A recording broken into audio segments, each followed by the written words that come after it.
चिराग पासवान जी अपने आप को नुकसान कर रहे हैं, अपने पार्टी का नुकसान कर रहे हैं, वो दूसरे का क्या नुकसान करेंगे जी? आप देख लीजिए, जब से श्रद्धेय रामविलास पासवान जी नहीं रहे तब से देख लीजिए वो कितना नुकसान कराए हैं। वो खुद अपना कराए हैं। एक चुनाव लड़े हैं, उपचुनाव का जो भी उनका लोकसभा क्षेत्र में पड़ता है तारापुर, भाजपा के मुखौटा थे, एजेंडा थे, और भाजपा ने इनको तो भाजपा जरूरत से ज्यादा भाव करके देखा था कि अरे चिराग पासवान जो है कम से कम ला देंगे 50-60 सीट ला देंगे और हम ला देंगे। चिराग पासवान बेचारा एक सीट लाए, वो भी अपना बल पर जीता हुआ था, कैंडिडेट अपना बल पर जीता हुआ था मटिहानी से। और ये स्थिति ये देख लीजिए, उसको भी आप तोड़ लिए। उसको वो क्या करे इनके साथ रखे, बोला कि इनके साथ रहने से क्या फायदा है। तो वो स्थिति है, चूंकि वो क्षेत्र का विकास चाह रहा था। लेकिन हकीकत यह है कि चिराग पासवान जी को राजनीतिक सूझबूझ अगर रहता तो इस तरह का डिसीजन नहीं है। और नमस्कार, आप देख रहे हैं धाह न्यूज और मैं हूं अभिषेक मिश्रा। लोक जनशक्ति पार्टी रामविलास के राष्ट्रीय अध्यक्ष चिराग पासवान कह रहे हैं बिहार में 40 की 40 लोकसभा सीटें जीतेंगे। 2019 में कुछ कमियां रह गई थी, उन कमियों को 2024 में पूरा कर लेंगे। कमियों का मतलब है कि 2019 में 39 सीट ही एनडीए जीत पाई थी। हमारे साथ जेडीयू के नेता राजेश तिवारी साहब हैं। तिवारी साहब, क्या होगा लालू यादव नीतीश कुमार की दोस्ती का, क्या होगा उस तिलिस्म का जिसके बारे में ये कहा जाता है कि इन दोनों के साथ रहते बीजेपी के लिए मुश्किल है, एनडीए के लिए मुश्किल है। चिराग पासवान तो कह रहे हैं 2019 से भी ज्यादा बेहतर परिणाम आएगा, सभी 40 सीट अपने कब्जे में कर लेंगे। देखिए, एक कहा जाता है पुत तो क्या धन संचय, पुत्र सपूत तो क्या धन संचय। श्रद्धेय रामविलास जी का बनाया हुआ पूरे राजनीतिक विरासत और पार्टी को झोपड़ी में तो आग लगाइए दिए, बंगला में आग लगाइए दिए, अब हेलीकॉप्टर पर चढ़ रहे हैं और हेलीकॉप्टर भी 2024 में क्रैश कर गया है। और अब इंजन तो खराब अभी चल ही रहा है, देख ही रहे हैं। कहाँ इंजन खराब चल रहा है? बीजेपी के साथ चले गए। बीजेपी के साथ कौन बड़ा काम कर दिए हैं भाई। मोदी जी तो ट्रम्प से गले मिलते थे, तो क्या हुआ? ट्रम्प को तो जेल चल गए ना। ये स्थिति है। दिए क्या है ये देख लीजिए। आज तो रोज तो कपड़ा सिलवाया जा रहा था, रोज तैयारी हो रहा था।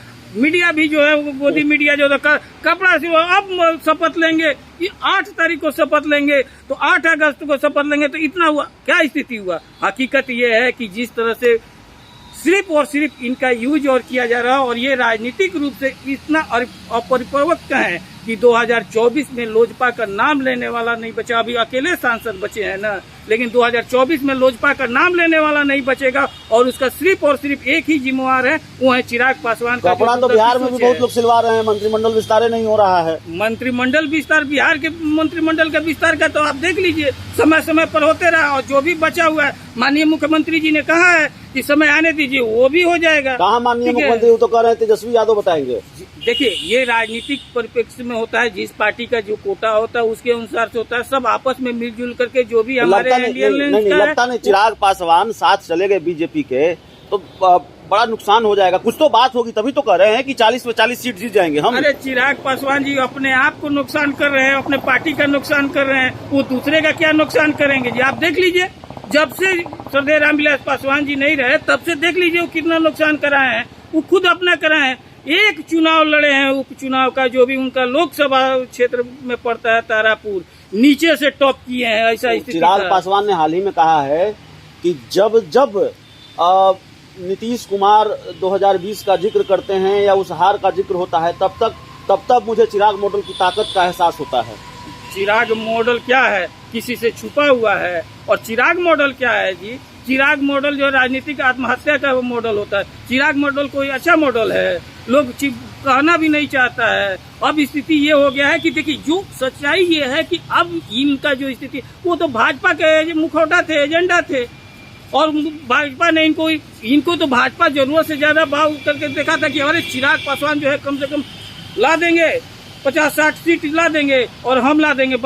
चिराग पासवान बेचारा एक सीट लाए, वो भी अपना बल पर जीता हुआ था, कैंडिडेट अपना बल पर जीता हुआ था मटिहानी से। और ये स्थिति ये देख लीजिए, उसको भी आप तोड़ लिए। उसको वो क्या करे इनके साथ रखे, बोला कि इनके साथ रहने से क्या फायदा है।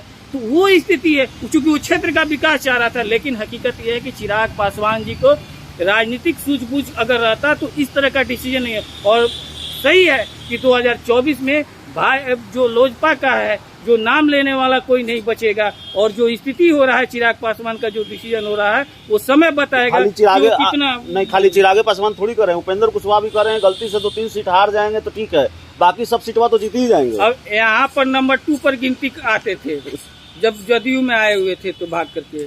और स्थिति अब देख लीजिए, अब भाजपा में गए थे जो मुख्यमंत्री, उनके लोग कहता था कि बिहार का मुख्यमंत्री कैसा हो तो उपेंद्र कुशवाहा। अब स्थिति ये हो गया उपेंद्र कुशवाहा का कोई नाम लेने वाला तक नहीं हो रहा है, कहीं पूछ तक नहीं हो रहा है। अब तो वो सम्राट चौधरी के लिए फील्डिंग कर रहे हैं। उनके नेता सम्राट चौधरी हैं। सम्राट चौधरी उनके राजनीतिक कद को लिखेंगे, सम्राट चौधरी उनके राजनीतिक भविष्य बताएंगे। उनका नेता सम्राट चौधरी है, जिस बल पर गए थे उनको साइड करके सम्राट चौधरी बता दे। अब कहाँ से बचा है उनका राजनीतिक कद? अब कुछ है ही नहीं है। तो इसलिए अब ये मांझी जी हुए, उपेंद्र कुशवाहा हुए या आपको चिराग पासवान हुए हैं, अब इन लोगों के पास सिर्फ और सिर्फ अपना सीट निकालने पर ही इन लोग का आपत्ति है। ये लोग खुद हार रहे हैं, हारे ना उपेंद्र कुशवाहा दोनों सीट से, ठीक है। अब वही बचा हुआ है, देख लीजिए इन लोगों का। और ये लोग चाचा भतीजा अपने स्थिति देख लेगा कि क्या कर रहा है। हाजीपुर में महागठबंधन का पहलवान कौन होगा? हाजीपुर में जो भी महागठबंधन का पहलवान होगा वहाँ धूल चटाएगा, वो धूल चटाएगा। और स्थिति ऐसा होगा कि हम लोग जो है पूरे 40 सीट में जीतेंगे, जिसमें हाजीपुर इंक्लूड है। कहीं से इन लोगों का कहीं नाम निशान लेने वाला है। जिस तरह से हताशा में देख लीजिए बिहार के नेता किस तरह से बयान दे रहे हैं। अब सुशील मोदी जी भी बयान दे रहे हैं, बेचारे को 5-6 महीने फरवरी मार्च में उनका राज्यसभा खत्म हो रहा है, मार्गदर्शन मंडल में भेजे जा चुके हैं। उसके पहले लो बुझने के पहले फड़फड़ा रहे हैं कि किसी तरह से हमको ले, लेकिन बड़े मोदी ने उनको इतना डिसीजन ले लिया है। वो हुए रामकृपाल यादव हुआ, रविशंकर प्रसाद हुए, ये लोग क्या है, ये जितना है ये सब अब बुझने वाले हैं। और अब बुझ रहे हैं तो अब छटपटा रहे हैं। तो बीजेपी के लोग बार बार कहते हैं कि बीजेपी की कृपा पर नीतीश कुमार सीएम बने। अब हाल ही में ऋतुराज सिन्हा का बयान आया है। अब बताइए कितना हास्यप्रद है, बीजेपी का क्या स्थिति हो गया है। अब देख लीजिए कि ऋतुराज सिन्हा जैसा परिवारवादी, ऋतुराज सिन्हा जैसा व्यवसायी को अब राष्ट्रीय सचिव बिहार में एक ही कोई मिला तो वो ऋतुराज सिन्हा मिला। देखिए क्या स्थिति हो गया आज के भाजपा को। जो है जिस भाजपा को कोई एक से एक जनाधार वाला नेता था, एक से एक संगठनकर्ता नेता थे, और मिला भी कौन? तो ऋतुराज सिन्हा, जिसके पास सिर्फ वंशवाद का अलावा, सिर्फ व्यवसाय के अलावा उसका कोई पहचान नहीं है। आप बता दीजिए अभिषेक जी, आप इतना दिन से राजनीति कर, कोई उसका संघर्ष में उसका योगदान रहा हो, कोई धरना प्रदर्शन में उनका योगदान रहा हो? आप इतना कवर करते कहीं देखे हैं धरना प्रदर्शन में? कोई जुलूस में देखे हैं? कोई विरोध में देखे हैं? नहीं देखे हैं। लेकिन आज वो बिहार का जो है जितने भाजपा का नेता है जो अपने आप को जो है संगठन का कुशल संगठन करता, जनाधार वाला, उनका भाग्य लिखने वाला जो है कौन है? तो ऋतुराज सिन्हा। इससे बड़ा दुर्भाग्य क्या हो सकता है? चलिए, हमारे साथ राजेश तिवारी साहब थे। इस इंटरव्यू में इतना ही। बहुत बहुत धन्यवाद।